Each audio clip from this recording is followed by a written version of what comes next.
Šiandieną mes esame Utenos daugiafunkciniame centre. Vyksta Lietuvos tradicinio karatė čempionatas, tai yra 15 čempionatas Lietuvoje. Tai yra iš esmės svarbiausios varžybos Lietuvoje, kur tikrai klubai ištisus metus ruošiasi, ištisą sezoną dirba.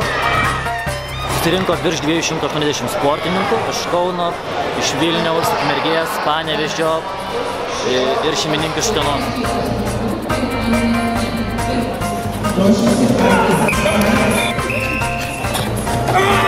Klubai stiprėja, klubai kaip vienetai stiprėja ir ne tik masiškumas sporto šakos didėja, bet didėja ir sportininkų meistriškumas. Iš viso per šį čempionatą bus išdalinti 78 komplektai medalių. Sportininkai skirstomi pagal amžiaus grupės ir pagal diržų laipsnį. Taip pat mes neturime jokių svorio kategorijų, nei suaugusiuose, nei tarp vaikų. Taip pat mes neturime jokių apsaugų. Sportininkai privalo išmokti pilnai kontroliuoti savo technikas.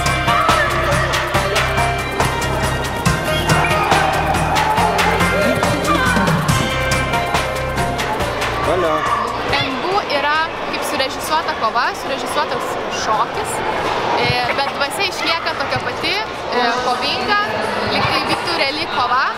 Bet čia yra daugiau galbūt vaidybos, daugiau choreografijos elementų, turi atsiskleisti būdo principai, charakteris, bet jausmas su partneriu turi išlikti lygiai toks pat kaip komite.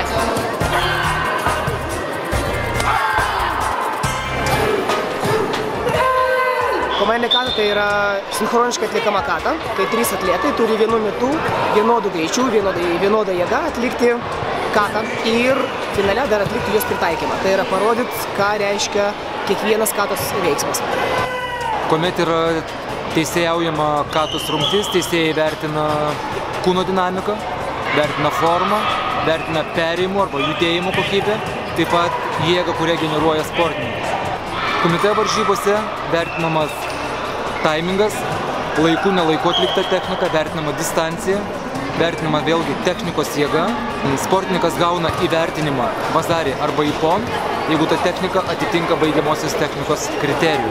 Tai reiškia, jeigu tai būtų savyginos situacija, reali savyginos situacija, pakaktų vieno techninio veiksmo sugriauti priešininko potencialią energiją.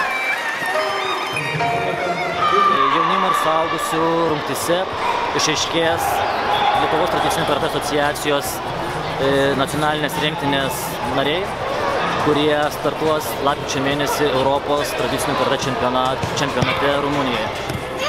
Tai čia toksai kaip paruošiamasis startas buvo pasibandymai, klaidų ieškojimai, kas kur negerai, ką būtų galima galbūt pataisyti. Nuo 2002 metų Lietuvos nacionalinė rinktinė nėra grįžusi be medalių iš nei vieno čempionato. Ir tokia maža šalis konkuruoja puikiai tiek su valstijom, tiek su kaimyninė Lenkija.